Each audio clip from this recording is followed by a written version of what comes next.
जुगनू society की ओर से जुड़े हुए सभी स्टूडेंट का स्वागत है हमारे यूट्यूब चैनल पे।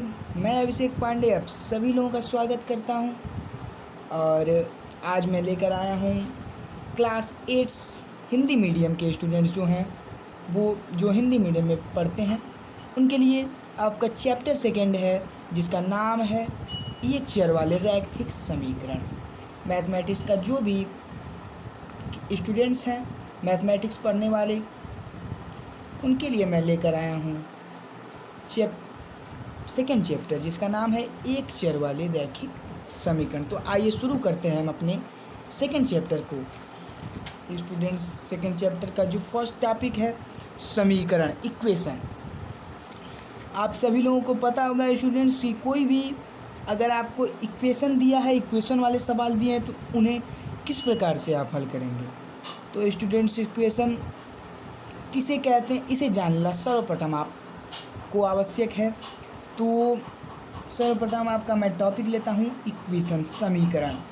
तो जो समीकरण होता है आप देखेंगे कि समीकरणों को सदैव समता जिसे बराबर कहा जाता है का चिन्ह प्रयोग होता है।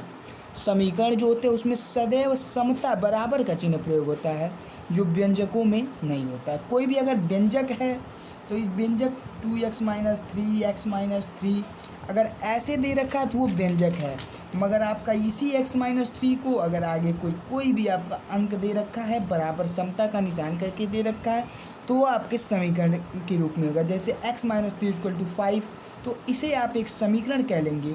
और अगर 2x - 3 है 3x + y है 2x + y + 5 है इसे आप व्यंजक कहेंगे। और जो समीकरण है वो हमेशा उस किसी भी चर राशि वाले मान के आगे कोई भी अचर या चर राशि होगा जिसके बीच में आपका समता का निशान होगा तो उसे आप समीकरण कहेंगे। ये है समीकरण और व्यंजक। तो कोई भी अगर आपसे पूछता है या जानना चाहता है आपको जानना चाहिए स्टूडेंट्स कि जो व्यंजक है या समीकरण है उसमें यही डिफरेंस होता है। तो आप ध्यान दीजिए कि जो चर की अधिकतम घात 1 से अधिक है अतः चर यह रैखिक व्यंजक नहीं है। ध्यान दीजिए चर की अधिकतम घात 1 से अधिक है अतः यह एक रैखिक व्यंजक नहीं है। रैखिक माने होता है वन लीनियर। ठीक है स्टूडेंट्स, रैखिक का जो आपका इंग्लिश मीनिंग होगा वन लीनियर होता है, जिससे आप समझ सकते हैं स्टूडेंट्स कि अगर कोई भी अगर आपकी संख्या दे रखी है चर राशि भी दे रखी है अगर उस पर आपकी 2 घात है या 1 से अधिक घातें हैं 3 घात है तो वो एक रैखिक व्यंजक नहीं कहलाएगा, वो आपका क्या कहलाएगा अरैखिक व्यंजक। अगर 1 घात से अधिक है तो वो आपके क्या कहलाएगा अरैखिक व्यंजक वो आपका कहलाएगा स्टूडेंट्स। तो आइए अब अपने सेकंड टॉपिक पर चलते हैं। फर्स्ट टॉपिक मैं आशा करता हूँ सभी लोगों को समझ में आ गया होगा। तो मेरा सेकंड टॉपिक है समीकरणों को हल करना। ऐसे समीकरणों को हल करना जिनके एक पक्ष में रैखिक व्यंजक तथा दूसरे पक्ष में केवल संख्या, ऐसे समीकरणों को आप लोगों को हल करना है स्टूडेंट्स। जैसे कोई भी आपका स्टूडेंट्स अगर देखिए जैसे कोई भी आपका उदाहरण के लिए ले लेते हैं 2x - 3 = -7। जैसे इसमें क्या है कि पहले एक और व्यंजक दे रखा है रैखिक व्यंजक। रैखिक व्यंजक क्या है जो मैंने पिछले टॉपिक में आपको बता चुके हैं। और उसके जो बराबर के निशान के आगे समता का कोई अंक संख्या दे रखी है। अब इसे हल करने के लिए सर्वप्रथम हम दोनों पक्षों में 3 जोड़ेंगे। जिस प्रकार हम इसको हल करने के सर्वप्रथम हम दोनों पक्षों में क्या जोड़ेंगे 3 को हम जोड़ लेंगे। तो जिससे हमें एक तरफ 2x - 0 और एक तरफ 7 + 3 10 मतलब 2x = 10 अगर इसको हम जोड़ लेंगे उसके बाद स्टूडेंट्स हम दोनों पक्षों में 2 से भाग दे देंगे क्योंकि 2 से भाग देने पर ये 2 कैंसिल हो जाएगा और हमें x के रूप में वैल्यू प्राप्त हो जाएगी जो हमें प्राप्त करना है। इसी प्रकार हम समीकरण को हल करते हैं उसमें x की वैल्यू प्राप्त करनी रहती है। तो स्टूडेंट्स हम दोनों पक्षों में अगर हम 2 से भाग देते हैं तो हमारा x की वैल्यू x खाली बच जाएगा। तो x 2 से भाग देने पर हमारा x = 5 ये हमारा आपका आंसर आ जाता है स्टूडेंट्स। और इसी प्रकार हमारा दूसरा हल है। इस प्रकार हम कर सकते हैं। अगर हमें हल की जांच करनी है तो इस x के मान को एक पक्ष में रख देंगे। अगर हम x के मान को 2x माइनस 3 में रखते हैं तो 2 गुणे 5 माइनस 3 मतलब 10 माइनस 3 इक्वल टू 7। तो इसका क्या है कि वे दोनों बच्चों 7 इक्वल टू 7, तो इससे हम ये पता लगा सकते हैं कि हमारा हल जो है वो बिल्कुल सही है। आप अपने उत्तर की जांच भी कर सकते हैं। तो ये आपका सेकंड टॉपिक हो गया और ये थर्ड टॉपिक पर हम आप आते हैं। थर्ड टॉपिक जो हमारा कुछ अनुप्रयोग, सम आपके जो कुछ अनुप्रयोग हैं, तो हम एक उदाहरण लेकर इस अनुप्रयोग को समझ सकते हैं स्टूडेंट्स। इस प्रकार से बता देना सही नहीं रहेगा, इसके लिए हम एक उदाहरण लेंगे तो हम एक अच्छी प्रकार से मैं आप सभी को इस अनुप्रयोग को समझा सकता हूँ। जैसे एक उदाहरण हम ले लेते हैं कि दो संख्याओं का योग 74 दे रखा है, उनमें से एक संख्या दूसरी संख्या से 10 अधिक है, वो संख्याएं कौन सी हैं। अगर मान लीजिए आपका एग्ज़ाम आप दे रहे हैं या कोई कॉम्पिटिटिव एग्ज़ाम, सबके लिए ये है कि अगर कोई भी अगर सवाल दे दिया कि दो संख्याओं का योग 74 है और उनमें से एक संख्या जो है दूसरी संख्या से 10 अधिक है, तो वे संख्याएं कौन सी हैं। तो इसको हम हल करने के लिए सर्वप्रथम इसमें x मानने वाला सवाल है। तो सर्वप्रथम हम इसमें क्या करेंगे स्टूडेंट्स कि हम सर्वप्रथम हम इसको x मान लेंगे, ठीक है। तो माना जो संख्या है, माना इसका हम सलूशन निकालते हैं कि माना जो संख्या है वो x है, जो संख्या पूछ रहा है ये संख्या वो कौन सी संख्या, माना संख्या x है। और तो मान लीजिए पहली संख्या, माना पहली संख्या x है, तो ऑटोमेटिक दूसरी संख्या क्या हो जाएगी स्टूडेंट्स, तो दूसरी संख्या ऑटोमेटिक क्या देगा, दूसरी संख्या 10, दूसरी संख्या जो पहली संख्या उनमें से दूसरी संख्या जो एक संख्या है दूसरी संख्या से 10 अधिक है, ठीक है। तो माना जैसे पहली ना मानकर, माफ़ कीजिएगा, हम दूसरी संख्या मान लेते हैं। माना दूसरी संख्या x है, तो जो पहली संख्या हो जाएगी वो दूसरी से कितनी अधिक है, 10 अधिक है, x + 10 हो जाएगी, ठीक है। x + 10 हो जाएंगी। अब चूँकि प्रश्नानुसार क्या दे रखा है स्टूडेंट्स की दो संख्याओं का योग 74 है, मतलब ये जो दोनों संख्या है उनका योग क्या है, 74। तो पहली संख्या क्या हो गई x + 10 और दूसरी संख्या क्या हो गई x, तो दोनों का योग कितना है, 74 है। अब इसमें हम क्या करेंगे, 2x + 10 हमारा हो गया, x जुड़ गया, 74 हो गया। अब 2x = 74 - 10 हो गया स्टूडेंट्स, और x = क्या हो जाएगा, 74 में से 10 गया आपका 64 हो जाएगा, 2 आपका भागे में आएगा, भाग में, तो 74 मतलब 2x का मान हो गया आपका 32 आ गया। तो आप पहली संख्या जो दूसरी संख्या आपकी थी, और दूसरी संख्या क्या आपको प्राप्त हो गई, 32, और जो आपकी पहली संख्या जो क्या थी, दूसरी संख्या से कितनी अधिक थी, 10 अधिक थी, तो 32 + 10 करेंगे, आपकी दूसरी संख्या हमें क्या प्राप्त हो गई, 42। तो स्टूडेंट्स ये हमें प्राप्त हो गया। तो हमें पहली संख्या क्या मिल गई, पहली संख्या हमें मिल गई 42 माफ़ कीजिएगा, और दूसरी संख्या हमें मिल गई 32। तो इस तरह हमें दो संख्याएं प्राप्त हो गई। तो इस प्रकार के हम और अधिक अगर सवालों को हल करेंगे तो वीडियो हमारा बड़ा हो जाएगा। इसकी वजह से मैं आपको एक सवाल समझा देता हूं और बाकी आप अपने मन से सवालों को हल कर लीजिए। मैं आपको PDF दे दूंगा, PDF आपको जुगनी सोसाइटी की तरफ से मिल जाएगा। इसकी वजह से आपको बहुत परेशान होने की ज़रूरत नहीं है स्टूडेंट्स। तो अब आपका एक और सेकंड नेक्स्ट सवाल पर आते हैं हम। जैसे आपका दूसरा सवाल दे रखा है कि एक आयत का परिमाप जो आपका दे रखा है, जैसे दूसरे सवाल पर हम आपके आते हैं सॉल्यूशन। दूसरा सवाल आप पढ़िएगा स्टूडेंट्स की, एक आयत का परिमाप जो है वो 13 सेंटीमीटर है और उसकी चौड़ाई क्या है, 2 सही 3/4 सेंटीमीटर है। तो उसकी लंबाई ज्ञात कीजिए। तो आप मान लेंगे, आप मान लेंगे कि माना आयत का जो परिमाप है वो x है, ठीक है। माना उसकी लंबाई ज्ञात की, माना आयत का परिमाप जो है वो, माफ़ कीजिएगा स्टूडेंट्स, आयत का परिमाप आप नहीं मानेंगे। जो आपका आयत का परिमाप तो दे रखा है, जैसे आयत का परिमाप क्या है, आयत का परिमाप आपका जो है वो आयत का परिमाप आपने दे रखा है, वो आयत का परिमाप आपके क्वेश्चन में दे रखा है कि आयत का परिमाप जो है बराबर 13 सेंटीमीटर है। आयत का परिमाप 13 सेंटीमीटर है और जो चौड़ाई है वो चौड़ाई कितनी है, 2 सही 3/4 सेंटीमीटर। तो आयत की लंबाई पूछ रहा है, क्वेश्चन मार्क है। इसलिए आप सभी को पता होगा स्टूडेंट्स की आयत का जो परिमाप होता है उसका मान होता है 2 लंबाई प्लस चौड़ाई। ये आपके आयत का परिमाप का सूत्र है, ये आपका आयत का परिमाप का स्टैंडर्ड फार्मूला है। तो आपका इससे आयत का परिमाप तो आपका 13 है, 13 सेंटीमीटर दे रखा है। अब 2 लंबाई आपसे पूछ रहा है, तो लंबाई जो पूछ रहा है हम उसे मान लीजिए x मान लेते हैं। माना आयत की लंबाई जो है वो x है, ठीक है। इसको मानने वाले समय लंबाई को x मान लिए और चौड़ाई जो है आपका 2 सही 3/4 आपका दे रखा है। तो इसमें क्या होगा 13 बराबर 2x प्लस 2 दूनी 4 सही 3/4 हो जाएगा, 2 का 2 में गुणा हो जाएगा। तो 4 4 से अब यहाँ पे कैंसिल हो गया, तो जो बचा हो गया वो 2x प्लस 3 बचा। अब 2x बराबर 13 और 3 को इधर ले जाएंगे तो ऋणात्मक चिन्ह आएगा, 13 में से 10 गया। अब x बराबर 5, ये आपका क्या हो गया आंसर हो गया। अब जो लंबाई जो हो गई आयत की वो कितनी हो गई, आयत की लंबाई हो गई वो x बराबर 5 सेंटीमीटर में आ गई। तो ये आपका स्टूडेंट आंसर हो गया। मैं आशा करता हूँ सभी को ये सवाल समझ में आया होगा।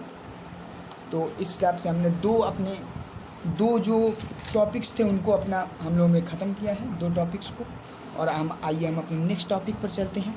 जो हमारा नेक्स्ट टॉपिक है कि नेक्स्ट टॉपिक भी एक टाइप का सवाल है, एक टाइप के क्वेश्चंस हैं कि इसमें आयु वाले क्वेश्चन हैं नेक्स्ट टॉपिक में कि साहिल की माँ की वर्तमान आयु। साहिल, ये जैसे आयु वाले क्वेश्चन है, अधिकतर कॉम्पिटिटिव एग्ज़ाम्स में ऐसे क्वेश्चन पूछे जाते हैं। या आपका जो क्लास कॉम्पिटिटिव एग्ज़ाम्स के लिए जो कॉम्पिटिटिव 1 डे एग्ज़ाम होते हैं स्टूडेंट्स, तो उसमें भी अधिकतर ये एग्ज़ामों में ऐसे क्वेश्चन आते हैं। तो अगर आप अभी से अगर अपने विश को, अपने नींव को मजबूत रखेंगी तो आने वाले दिनों में कॉम्पिटिटिव आफ्टर 10 या आफ्टर ग्रेजुएशन अगर आप कॉम्पिटिटिव एग्ज़ाम्स में बैठते हैं तो आप लोगों के लिए सवाल काफ़ी ही महत्वपूर्ण हो जाएंगे। तो ऐसे स्टूडेंट्स अगर सवाल को हम हल करते जाएं तो इससे टाइम अधिक लग जाएगा, वीडियो काफ़ी बड़ी हो जाएगी।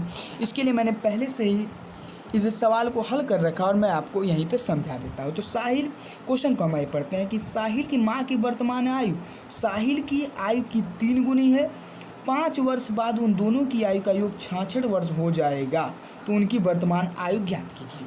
तो स्टूडेंट्स हम मान लेते हैं सर्वप्रथम कि माना साहिल की वर्तमान आयु x वर्ष है, ठीक है। तो वो क्या कह रहा है कि मान साहिल की माँ की वर्तमान आयु साहिल की आयु की 3 गुनी है। तो अब जो साहिल की माँ की वर्तमान आयु हो गई वो 3x हो गई, क्योंकि वो साहिल की आयु से 3 गुनी है, 3x वर्ष हो गया। क्या हो गया, उसकी माँ की आयु होगी। अब 5 वर्ष बाद उन दोनों की आयु का योग दे रखा है, मतलब 66 वर्ष है, तो उन दोनों की 5 वर्ष बाद क्या आयु हो जाएगी, ये आप देखेंगे। तो साहिल की आयु x + 5 हो जाएगी, जितनी आयु है उसमें 5 को जोड़ देंगे, 5 साल बाद उतना आयु जुड़ जाएगा। और जो साहिल की माँ की आयु है 3x + 5 हो जाएगी। स्टूडेंट्स, जो भी साहिल की माँ की आयु है वो 3x + 5 हो जाएगी।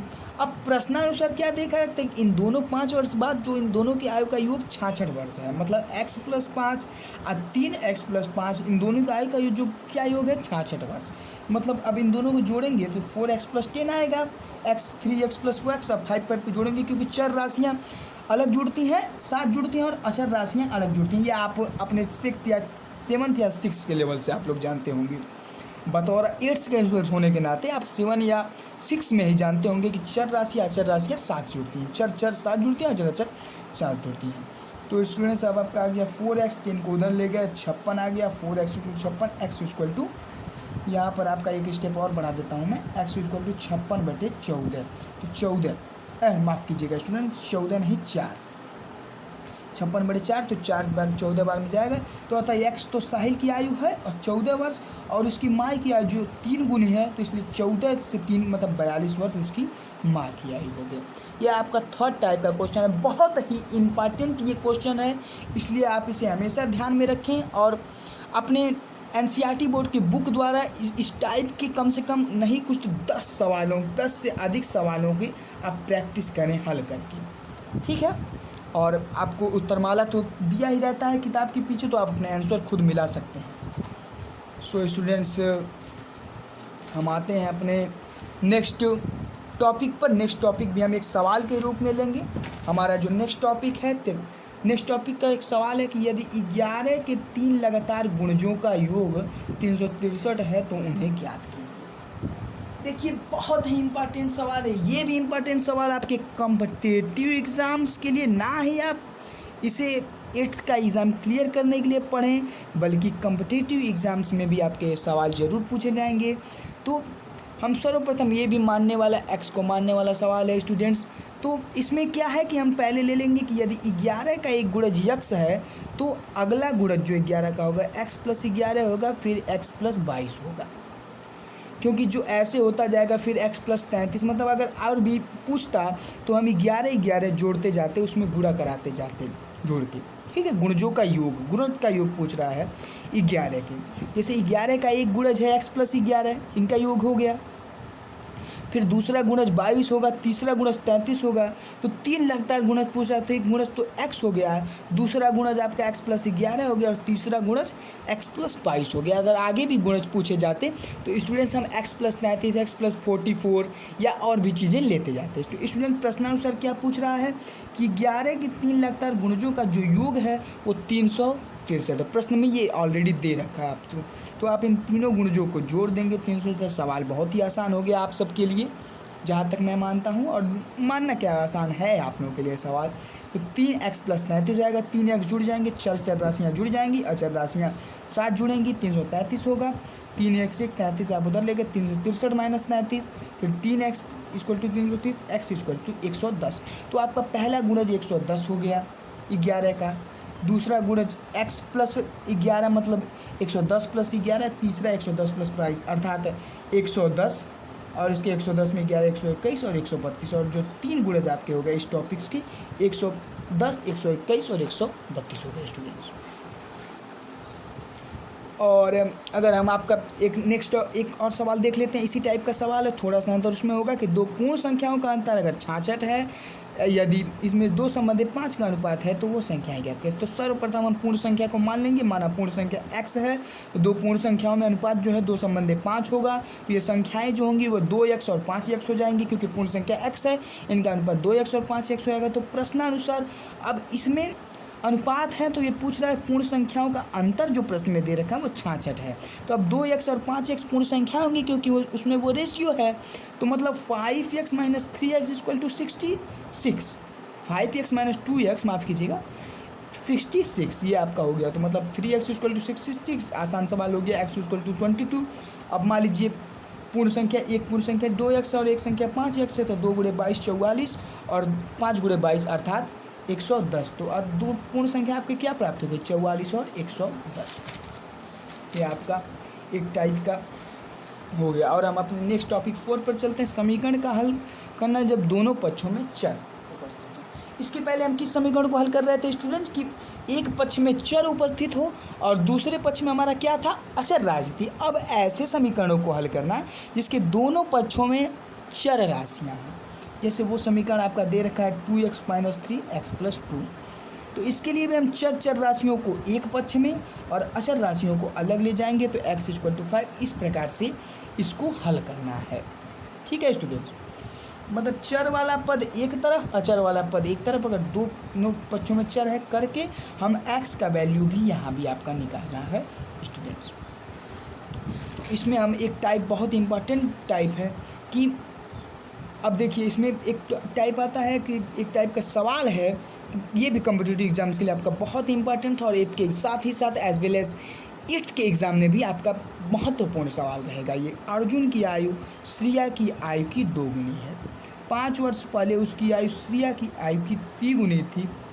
दोनों की आयु ज्ञात कीजिए। अब मान लेंगे कि माना श्रिया की आयु, एक का आयु x वर्ष मान लेंगे, तो अब प्रश्नानुसार अर्जुन की आयु कितनी है, श्रिया की आयु की 2 गुनी है, तो इसका अपने आप ही 2x वर्ष हो जाएगा। अब 5 वर्ष पूर्व क्या दे रखता है, श्रिया की आयु, अर्जुन की आयु जो थी वो श्रिया की आयु की 3 गुनी थी, मतलब 5 वर्ष पूर्व 2x - 5 और श्रिया की आयु x - 5 हो जाएगा। 5 वर्ष पूर्व ये रहेगा, ले लेंगे। और फिर प्रश्नानुसार क्या कह रहा है कि जो अर्जुन की आयु थी वो श्रिया की आयु की 3 गुनी थी, मतलब 2x - 5 जो अर्जुन की आयु 3x - 5, 3 × एक्स माइनस 5। तो इसको हम आप हल कर लेंगे 2x minus 5 equal to 3x minus 15 अंदर चला जाएगा। तो अब -5 और मतलब जैसे चर वाली राशियों को एक तरफ और चर वाली राशियों को एक तरफ कर लेंगे। -5 + 15 इधर हो जाएगा और 2x को उधर ले जाएंगे। 3x minus 2x h equal to 10। तो अब इस हिसाब से आपका हो जाएगा कि जो आपकी श्रेया की आयु है वो 10 वर्ष है, क्योंकि हमने x वर्ष को माना था। अब x का मान 10 आ ही गया और अर्जुन की आयु 2 गुनी थी श्रेया की आयु की। तो अर्जुन की आयु 2 × 10 हो जाएगा, अर्थात अर्जुन की आयु जो है स्टूडेंट्स वो 20 वर्ष हो जाएगी। अर्जुन की आयु जो है आपकी 20 वर्ष हो जाएगी स्टूडेंट्स। अब नया हमारा एक टॉपिक हो जाएगा कि समीकरणों को सरल रूप में बदलाव। समीकरण को सरल रूप में बदलना। मान लीजिए 2 समीकरण आपका दे रखा है, उसको हम सरल रूप में, काफ़ी आसान है जो हमने बताया था, लेकिन इसमें क्या है कि ये बटे में अगर दे रखा है तो आप इसको छोटा करने का प्रयास करेंगे, अर्थात इस बटे से ऐसी संख्या से दोनों पक्षों में गुणा कराएंगे। जैसे हमने 6 से गुणा कराया है, अगर मान लीजिए कुछ और दे रखा है तो ऐसी संख्या से गुणा करेंगे दोनों पक्षों का जो नीचे हर वाला, इसे अंश कहते हैं, इसे हर, ये तो आप जानते हैं, जो हर वाला जो राशि है उससे वो संख्या पूरी तरीके से मतलब कट जाए या कटने वाली संख्या हो। तो अब 6 से गुणा करा दिए मान लीजिए यहाँ पे, तो 2x + 6, ये आसान सा सवाल है। 6 से कैंसिल हो गया, x - 3 हो गया। अब इसको गुणा भाग करके जोड़ घटाना चर राशियों को एक पक्ष और अचर राशियों को एक पक्ष करके हमने 11x - 11 x = -1 ला दिया। ये आपका एग्जाम्पल हो गया। ठीक है स्टूडेंट्स, अब एक सवाल आपका बहुत ही इंपॉर्टेंट है, जो लास्ट सवाल होगा आज के टॉपिक्स का हमारा, कि अनु तथा राज की वर्तमान आयु का अनुपात 4/5 है। 8 वर्ष बाद उनकी आयु का अनुपात 5/6 होगा। उनकी आयु की वर्तमान, माफ़ कीजिएगा स्टूडेंट, हम सवाल को एक बार और पढ़ देते हैं। अनु तथा राज की वर्तमान आयु का अनुपात 4/5 है। जो भी अनु और राज 2 व्यक्ति हैं, उनकी जो वर्तमान आयु का अनुपात है वो 4/5 है। 8 वर्ष बाद उनकी आयु का अनुपात 5/6 होगा। उनकी वर्तमान आयु ज्ञात कीजिए स्टूडेंट्स। तो माना वर्तमान आयु x है, जो उनकी वर्तमान आयु है वो x है। अब प्रश्न के अनुसार क्या कह रहा है कि वर्तमान आयु का जो अनुपात है वो क्या है, 4/5, मतलब 4x/5x। तो मतलब जैसे अनु की जो आयु 4x अनु की आयु हो जाएगी, और जो राज की वर्तमान आयु कितनी हो जाएगी, 5x, क्योंकि पहले अनु दे रखा है 4 और राज दे रखा है 5। तो x में करेंगे तो 4x अनु की आयु, राज की है। अब पुनः प्रश्नानुसार पूछ रहा है 8 वर्ष बाद, तो पहले हम 8 वर्ष बाद का कितना आयु निकाल लेते हैं। तो 4x 5 हो जाएगा, और 8 वर्ष पश्चात जो राज की आयु होगी वो 5x + 8 हो जाएगी, और अनु की आयु क्या हो जाएगी, 4x + 8, और राज की आयु हो जाएगी 5x + 8 स्टूडेंट्स। तो अब प्रश्नानुसार क्या कह रहा है कि इन दोनों की जो आयु का रेशियो है 8 वर्ष पश्चात वो 5/6 हो जा रहा है। मतलब ये जो रेशियो उनका हो जा रहा है वो कितना हो जा रहा है, 5/6 हो जा रहा है। तो अब दोनों का वज्रगुणन कैसे होता है स्टूडेंट्स, ऐसे आप इधर के हर को लेफ्ट, जैसे ये लेफ्ट हैंड साइड है, इधर राइट हैंड साइड है, मतलब ये बायां पक्ष और दायां पक्ष है। तो राइट हैंड साइड का जो हर होगा उसको अंश से, और जो लेफ्ट हैंड साइड के अंश से, और लेफ्ट हैंड साइड का जो अंश है उसे राइट हैंड साइड के हर, माफ़ कीजिएगा स्टूडेंट्स, राइट हैंड साइड का जो हर है उसे लेफ्ट हैंड साइड के अंश से, और जो लेफ्ट हैंड साइड का हर है उसे राइट हैंड साइड के अंश से गुणा कराएंगे। ठीक है, हर का अंश से और हर का अंश से साइड से गुणन होगा, वज्रगुणन इसे ही कहते हैं स्टूडेंट। तो वज्रगुणन कराए, सिंपली रूप से आपने हल किया तो आपको x का मान 8 प्राप्त हुआ। अब आपका क्या है कि अनु की वर्तमान आयु क्या थी, वर्तमान आयु पूछ रहा है, वर्तमान आयु हमने 4x निकाला था x का मान वैल्यू लेके, क्योंकि अनुपात है 4/5। अब 4 × 8 का मान आ गया 32 आ गया, और राज की वर्तमान आयु 5x थी, तो 5/40। तो इससे निष्कर्ष क्या प्राप्त होता है कि जो अनु की वर्तमान आयु वो 32 वर्ष है, एवं राज की क्या आयु है वो 40 वर्ष है। तो ये आज का हमारा टॉपिक था स्टूडेंट्स। आज हमने एक चर वाले रेखीय समीकरण को पूरी तरीके से आपका ख़त्म कर रखा है, ख़त्म कर दिया है। तो आप इसका रिवीजन करें स्टूडेंट्स, और अपने बुक से एनसीईआरटी बोर्ड के किताबों से लेकर और भी तरह के एग्जाम्पल्स को लगाएं, और भी सवालों को हल करें। प्रश्नावली में जितने भी सवाल हैं उन्हें हल करें, क्योंकि सभी सवालों को तो मैं हल नहीं कर सकता अपने वीडियो के माध्यम से, क्योंकि वीडियो भी उतनी लंबी बन जाएगी, काफ़ी बड़ी वीडियो हो जाएगी। इसलिए मैंने टॉपिक्स बाय टॉपिक सभी सवालों को समझा दिया, सभी प्रारूपों को बता दिया है आपको। तो सभी स्टूडेंट्स एक बार चैनल को सब्सक्राइब करें और वीडियोज़ को लाइक करें अच्छा लगे, और कमेंट भी करें। और जो आपके जुगनू सोसाइटी को आप पूरी तरह से सपोर्ट करते रहें स्टूडेंट्स। और मैं अपना जो आज का लेक्चर था, आज आपका जो भी पढ़ाई, ये जो आपका सेकेंड चैप्टर की जो पढ़ाई थी, एक चर वाले रैखिक समीकरण था एक मैथ के क्लास में, मैं आज इस क्लास को यहीं पे समाप्त करता हूँ। Thank you students.